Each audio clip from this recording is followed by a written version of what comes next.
It's dark, it's late in the evening, we've just driven 1,000 miles. So I pop back into the car, and as soon as she steps on the gas, it just starts. Screaming. Meanwhile, our daughter in the back is like, Daddy, make it stop. Daddy, make it stop.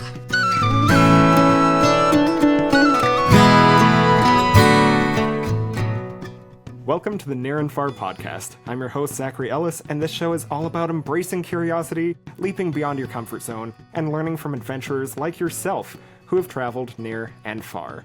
Today we welcome Phil and Becca Stich, who just can't seem to catch a break on road trips.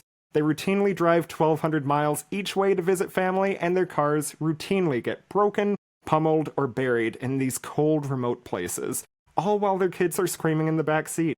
Becca and Phil have become experts at adapting to change and embracing these situations. So welcome to the show. Thanks, Zach. Thank you. It feels very dramatic when you put it that way. It seems kind of dramatic when you hear what your cars have tried to do to you. Yeah, it feels dramatic in the moment too. And then afterwards we can laugh about it. But you have a catchphrase that gets you through it. We do. A little phrase I like to say in every moment of my life: embrace the fluidity. Embrace the fluidity. Now, what does that mean? It really is, I guess, a fancy way of saying go with the flow. Like, sometimes you can't control what's coming at you, but you control your reaction to it, and you roll with the punches. Love that. That's good advice in so many situations, especially in some of the places where you and your family drive to. So, your family lives where exactly? My family is all in central North Dakota. And my parents live in northern Minnesota. So both cold, kind of remote places. There aren't that many people who even know North Dakotans. Is that what you all call yourselves? Yeah. I will say it's definitely not like a vacation destination. Definitely. They're called flyover states for a reason. But we love them. It's home. Yep. It's home, so we can't quit. Our family's there. We have so many good reasons to travel there. And one of our choices, as we made a life choice to move away from our family, like one of the decisions that came with that was that we would always make an effort to be back and be present as much as we could. And almost 20 years on, we've done that. Through thick and thin.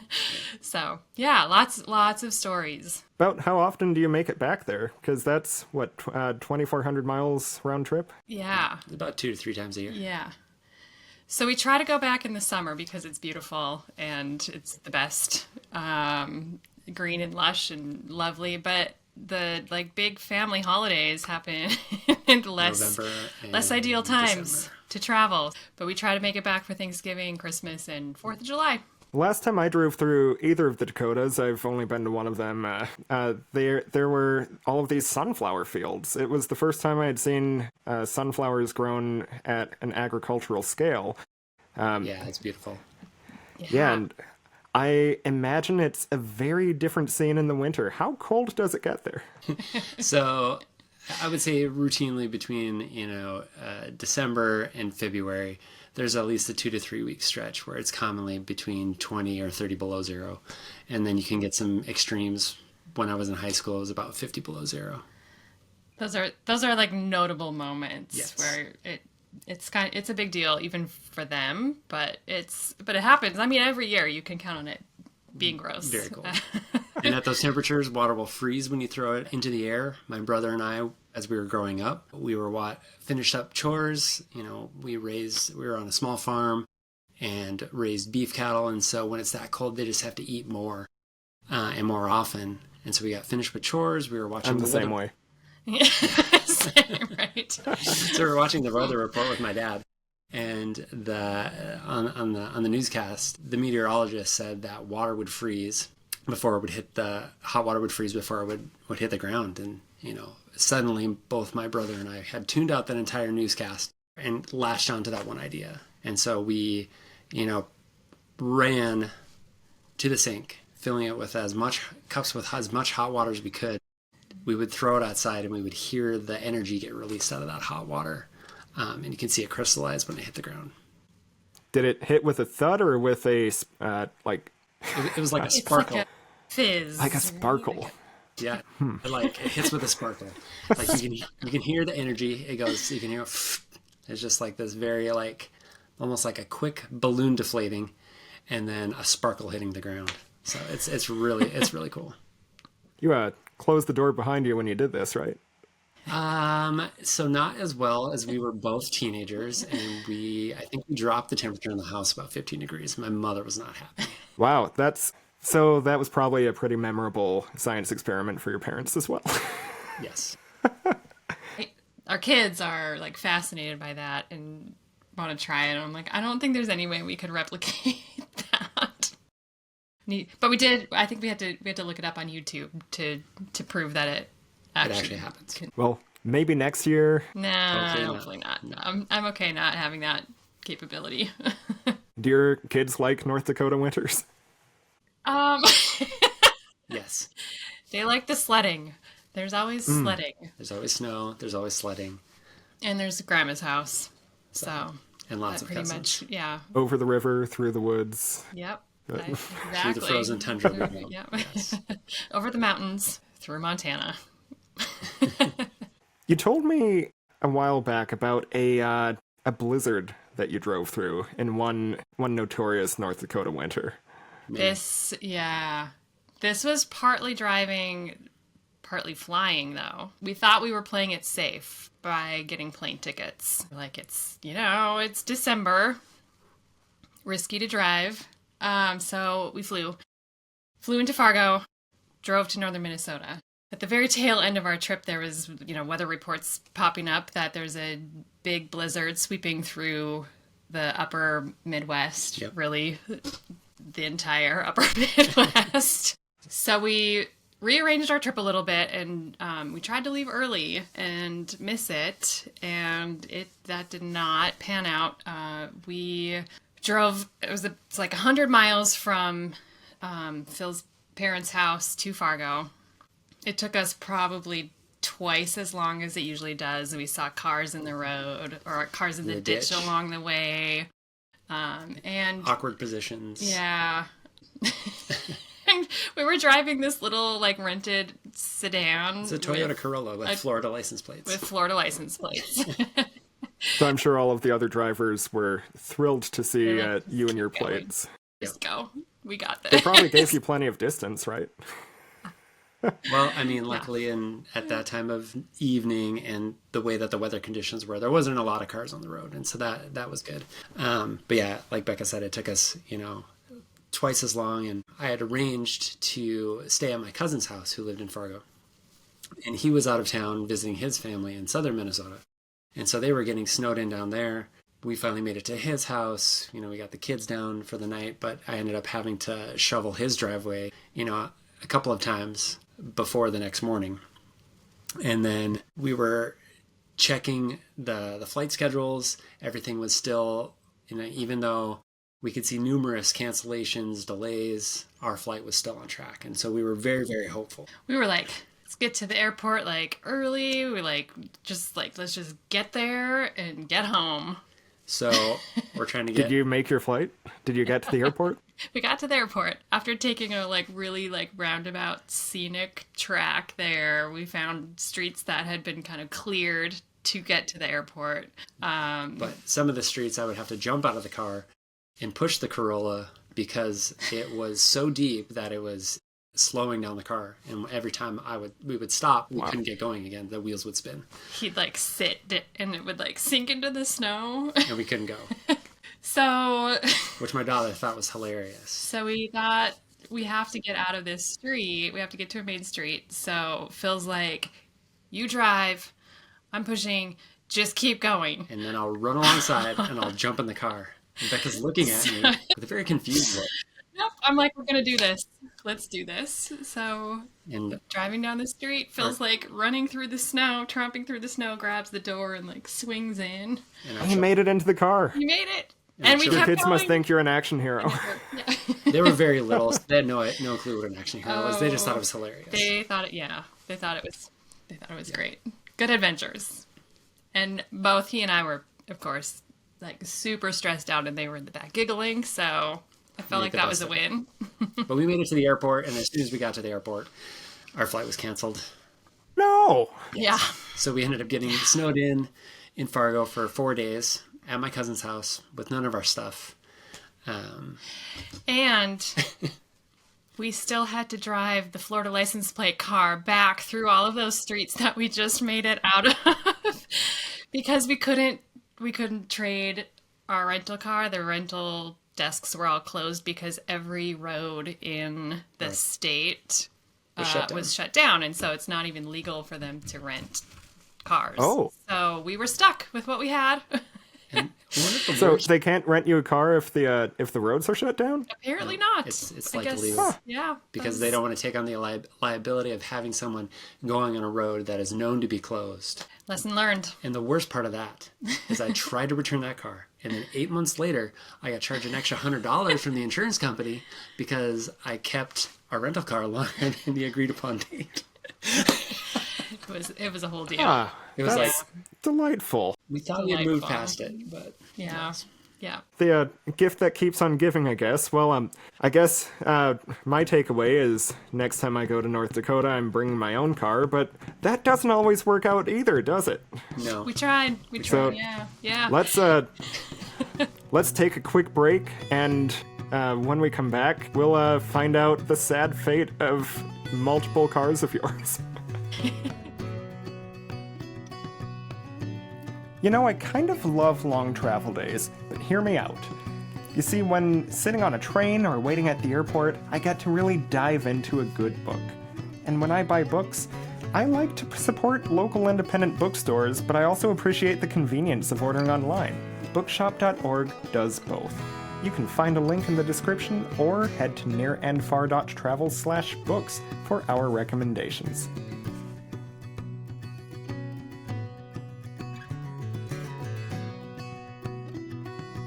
So Phil and Becca, your rental car, it made it back, It made it back. but But then you went back and your cars did not fare so well, right? No, we've become we've earned a reputation. We've our friends won't travel with us, at least long distances. yeah, and there's constant like texting along the way. Like we're all good, no incidents yet. We're good. Oh, wait. Or they just wait to hear the stories when we get back because they usually- know there will be one. Yeah. Unless it's like the last one was notably bad Notably bad. So much so, well, yeah. Well, We'll so get what to are that these one. stories? Why do your friends worry so much about you two? We've gone through a couple of vehicles along the way. We had to buy a new car halfway through a road trip once. No, it was at the beginning of a road trip. At the because beginning of a road trip. Well, it was a big summer whirlwind where we were going to stay with... Actually, we weren't going to stay with your family. We were going to maybe just stay the night. Mm-hmm. But then I had a family reunion in southern Minnesota, or central Minnesota. And then we were also going to visit some college friends. And so we were just starting out. And, we're getting late into the evening, because we want the kids to sleep as much as possible. So we start later, and we're driving just beautifully down the road. We're probably 20 miles away from where we're going to stop for the night with Becca's sister. And suddenly... To be fair, though, this is like almost 1,000 miles into the road trip, though it was only our first That's true. stop. That's But- true. So we're 1,000 miles down the road. We're 20 All right, miles. so from where we basically you just started. We just started. It was basically. 1,000 miles, we just started, yes. We're getting very close to the giant Holstein that's in North Dakota. And The giant Holstein that's in... New Salem. You New have my Salem, attention, Salem Phil. Sioux. Salem Sioux. New Salem Sioux? Salem Sioux. Salem Sioux. There's a giant Holstein on the side of a hill right off of the interstate. Lit up like a beacon. Like a beacon.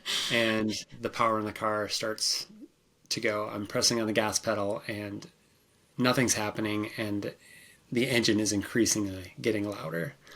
Wakes up our oldest daughter. And so We have only had one. She was our She was the only The daughter the only at daughter that at time. We pull off the road, and everything was quiet. I had Becca open the hood. I'm looking around. I can't see anything. I mean, again, it's dark. It's late in the evening. We've just driven 1,000 miles. So I pop back into the car, and as soon as she steps on the gas, it just starts. It was like screaming. So I'm like, why? Googling, why is my engine screaming like a Banshee? Why does my car sound like a fire engine? Meanwhile, our daughter in the back is like, Daddy, make it stop. Daddy, make it stop. You know? So. And this whole scene illuminated by Salem Sue. Illuminated by Salem yeah, Sue. yeah. So we had no choice at that point but to keep just kind of working our way those last 20 miles. At about 30 miles an hour, maybe. Anytime we'd go over that, it would be Screaming. just, Banshee. We decided, we nicknamed the car the Banshee at that point, yeah. So over 30, the car was a Banshee. Under 30, was it more like just a... just a normal car. It was like a... Just a normal car. Yeah. So we found out that the turbo in the engine had likely blown a bearing and was frozen, and so that was causing it to have no power and to scream uncontrollably. So frozen as in the engine was frozen, because this is the rare summer trip to North Dakota. Yeah, is that right? exactly. yes, no, just the turbo was frozen. The engine could still move, but we didn't have any power. So. Thank goodness. The weather was beautiful, but did some So then what? research. Called the next morning. Called the mechanics and the junkyard and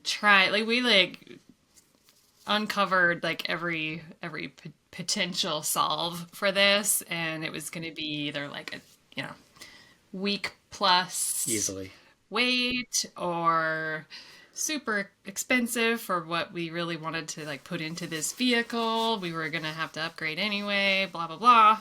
Did you say you were at your family at this point, or are you? Yes. Yeah, that's fortunate. Yes. That's another theme of our travels at this point. so close. Now, just to reiterate, you're 1,000 miles from home. Your car decides it can't go more than 30 miles per hour anymore. And you've got to get your car back home, right? Back home. Well, First, my family reunion. the whole purpose of the trip was this family reunion that was still another 500 miles away. We didn't want to miss out on that. We couldn't wait for Car a parts. shop and all the things to fix it. So we're like, you know what? We need to buy a car. We're gonna buy a car. So We're just gonna replace this We have one. these 4 cars that are rated highly reliably. and that we're don't gonna have a look at. turbo. That don't have a turbo. Let's look at these. And so we bought a car. So we bought a car and then carried on. The car buying experience was hilarious because they had asked us if we had something that we wanted to trade in, and we were like, oh yeah, we got a vehicle we'd like to trade in. So we get to the dealership, and luckily where the dealership was kind of lower off of a hill, so we're screaming through town. We're getting dirty looks, we're getting passed because we can only go 30 miles an hour. But we coast in to the dealership, and it's like, oh, do you have the keys? We're going to check this out. I'm like, sure, go check it out. And the guy comes in laughing. He was like, the technician had so much fun driving your car. He said it sounded like a fire engine. So. Can you, Phil, do you have an impression of this car? I just want to see it gone. Channel your Banshee. Yes. I think, wasn't there a Marvel or DC comic book character that was a Banshee who would scream? Yes. That's what I pictured. believe That was my so. takeaway of the car. And that's why we nicknamed it the Banshee. So. We still refer to it that way after 8 years. So what kind of car did you end up getting? Honda CR-V. Reliable choice. Love those. And no turbo. No turbo. The next time you drove to North Dakota or to Minnesota, did you take the CR-V? Did it get to return to its homeland? Return to the homeland. Yeah. Lovely. It's been there multiple times. 4 more easy years of traveling back and forth. Yeah. Yeah. Well, I'm sure there was a story. stuff. I mean, Icy roads, probably. snowed into Montana, Billings, multiple Yeah. times. Then, so that turbo wasn't the only car that got totaled on one of these No. trips, right? No. No. How It was not many- the only one. The next How many have you casualty lost? of our craziness. So last fall, I'm trying to remember. There's a windshield story. So this was not the CRV. This was Love a good windshield story. a Highlander. We bought a Highlander in the heat of COVID and, no vehicles. We picked out just the perfect one. We had to get it new because there were no used cars available. Or they're the same price as a brand new car. We found our Highlander. Becca has a theme for her cars. She has almost always had a blue car. Until recently, when I had to get a new one because my blue car lost its life in But we're not there. northern Minnesota. But we'll get there. First, we had to get a new windshield because on one trip, about a year ago, we were driving through Montana, which is a treat in itself, and a truck kicked up an ice chunk, and it sounded like a baseball, hitting a tin wall. It was so loud, so Scared everybody. crazy, startled us. But we couldn't really see anything Because it was dark. It's wintertime. We couldn't. We're like, Just know one what second that you was? Something hit. were behind a truck. The next second, your windshield is cracked. So But we really couldn't even tell. It was way down on the bottom. This was again in the dark. So the next Yeah. next gas stop that we needed before we were getting to Bismarck to stay again for the evening, then we noticed. This right down on the bottom, glass on the dash. It Oh, hit no so kidding. hard it didn't come through, but it popped glass out the back of or the inside of the windshield. That had to be quite the chunk. Yeah. It happened out of nowhere. Anyway, so So we do know of a good windshield we installer in Mandan, North Dakota. Yeah. Bismarck. So new windshield. Yep. And then this was just Thanksgiving, this past Thanksgiving. Days before we left, we got new tires. We're driving in November, late November. Let's be ready for some road things. New windshield, new tires. new You are windshield, all set new with. tires. You practically have a new car. Right? So we made it the first leg of the journey. We stopped at We made Becca's it. Becca's parents' house. We were there for a few days. Everything was perfectly smooth. Got some work in. Kept going. The Tuesday, the day before Thanksgiving. And it's, again, late at night. Not late. It's evening. Literally half a mile from the farmyard. Phil, there's a deer. Bam. It was within an instant, a suicidal deer, out of nowhere. It just appeared. It just appeared. I think I saw it I couldn't even finish that statement before it hit. And it was the way that the road was and the way the ditches were. It had come up from an angle and had just came in front of the car and hit it. And then there's buzzers, we stopped. But our airbags didn't deploy, but all the sensors and all the dash just started lighting up. Pull over immediately. Hybrid malfunction. There's all of these noises, and I'm it's right there. We're right there. Just don't stop. Just keep going. So we just crawled in and then crawled into my parents' driveway and parked in the farmyard and right underneath the yard light and looked out, and it was just... Well, Phil couldn't get out. The door was jammed on the driver's side, so I had to crawl out the passenger side. He also couldn't move for... I was so mad. He was frozen. So I got out and I went around and I'm ooh. It was so much... It looked so much worse than what I thought it would, because we were still able to drive it. It demolished the entire front of our vehicle. So at this point, were you reconsidering ever bringing a car back to the Dakotas, or? I think my aunt had put it best on a previous trip that we were snowed in, or the trip that we were snowed in Fargo, is that telling her brother, your kids are never going to come and see you again, but we still keep coming back. We can't not. But we might just too steadfast we to might just start renting cars to drive with insurance. I'm sure. Yeah, exactly. And this is the part.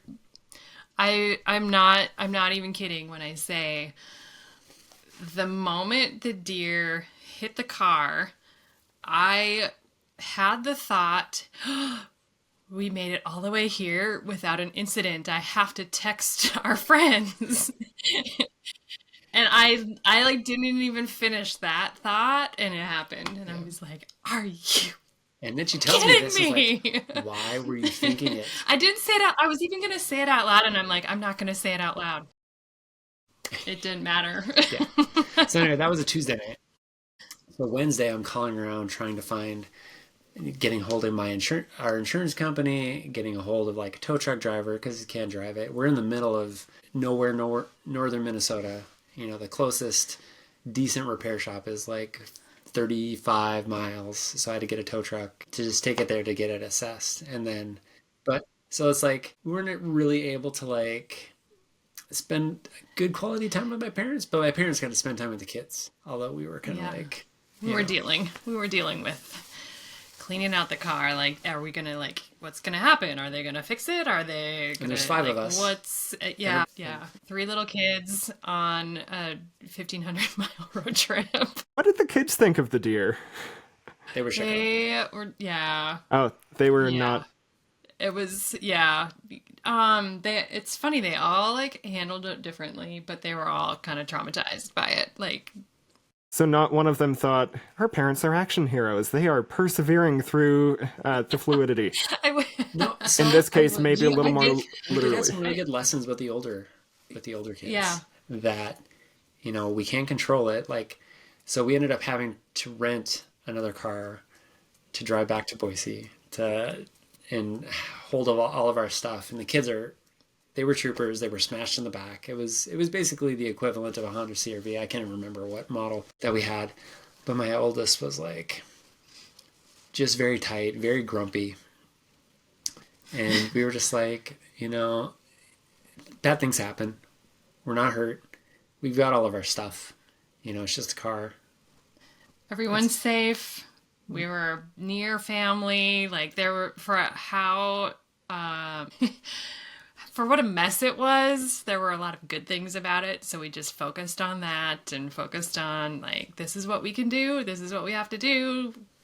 And we worked through it. Let's do it. Yeah. So that's marvelous. That would have ruined other people's trips. I mean, don't get us wrong. We were silently cursing. We were silently cursing every other chance that we could get. But I mean, I think being a parent and trying to be a role model not only helps them, but it helps you too. Because then it was a good filter. Yeah. And it was what do we want our kids to take away from this? Do we want them to see us freaking out and ruining this family time that is pretty rare, right? We don't get to spend a lot of time with grandma and grandpa, so let's make the most of it. Yeah. And that was more of the takeaway than when we talk about it now, it feels more we hit a deer, it wasn't a big deal, but that was in the moment it was a big deal. It was a very big deal. But I mean, it was Thanksgiving was right in the middle of it, and nothing was open. My mom had all the stuff, and so it was actually a really good day to kind of I couldn't see what the repair people were, if they had an estimate. I couldn't, talk to my insurance agent to work this or that out. So nice. So you had no choice but to enjoy the holiday with family. Yeah. And embrace the fluidity, if you will. Yeah. So now we're well acquainted with why your friends need to check in on you on road trips. When we come back, let's hear what goes awry when this family flies overseas. So many places to go, so many things to see. Wherever you are, make it easy to find more interviews like this one. Near and Far's free monthly newsletter will keep you up to speed about the latest podcast episodes, as well as our hand-picked recommendations. That's only 1 email per month. To sign up, simply follow the link in the show notes, or head over to www.nearandfar.travel/newsletter. Now that we know what happens when you drive on trips, let's find out what happens when you fly there. Last summer, you and your family went to Italy, right? The two of us did, yeah. So you were not deterred from yet another family vacation because... we have so much optimism, Zach. We really don't like to, we're not one of those travelers where you schedule a lot of things on your trip. We usually, leave a lot of things for a lot of space for interesting things to happen.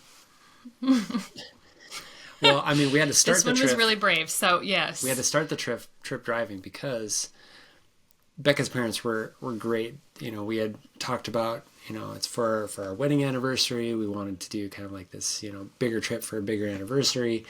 And, we did not want to travel internationally and get passports for our small children. And so Becca's parents graciously offered to watch the kids, but these are the parents who are 1,200 miles away from you. These are the parents that are 1,200 miles away. Yes. Yeah, but I mean, you can't. And you made it there, or 1,000-mile road trip. Smooth. Everything went smoothly. As expected. It was a dream, but we were certain that, something was on the horizon. So 1,000-mile road trip. Fly to Italy with 2 stops. An eventful flight. There were 2 connections, so there was still room for some drama to happen with flights, timings, and... I think because it was an international flight, we had enough of a buffer time when we flew in. So that was fine. Yeah. And then Minneapolis to... Amsterdam. Great. That was great. All right. Also, it had been so long since we had flown without kids that it was like a little respite. It was super easy. So, but meanwhile, we are just constantly waiting for something to go wrong because it does. And there's plenty of time ahead of you for the inevitable. So, right. Exactly. Yeah. So we make it to Milan. Meet our friend. Everything goes smoothly.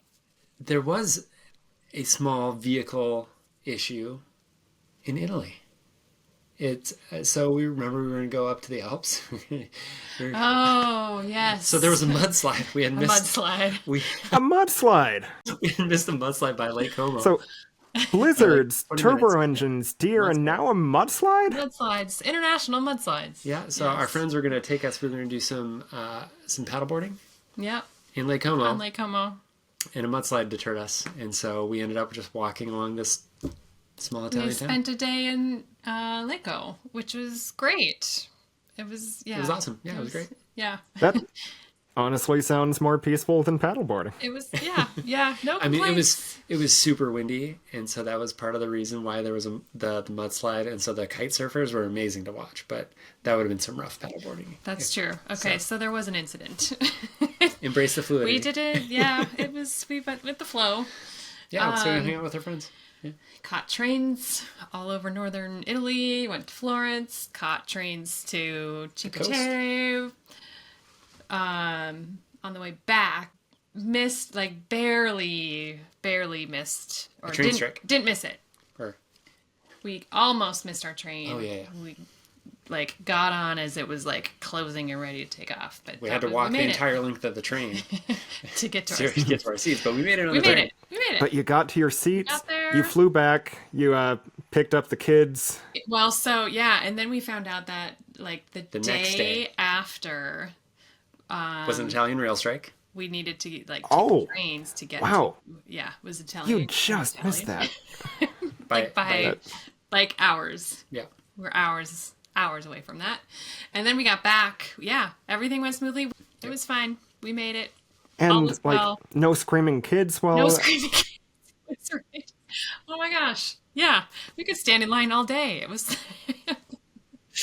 We could read a book. So we could sweet. talk to each other. Yeah, No, we not a problem. yeah, it was great. So And then we get back. we landed in Minneapolis, but then remember, so we had landed with enough time that there was 2 flights that were coming from Minneapolis back to Bismarck.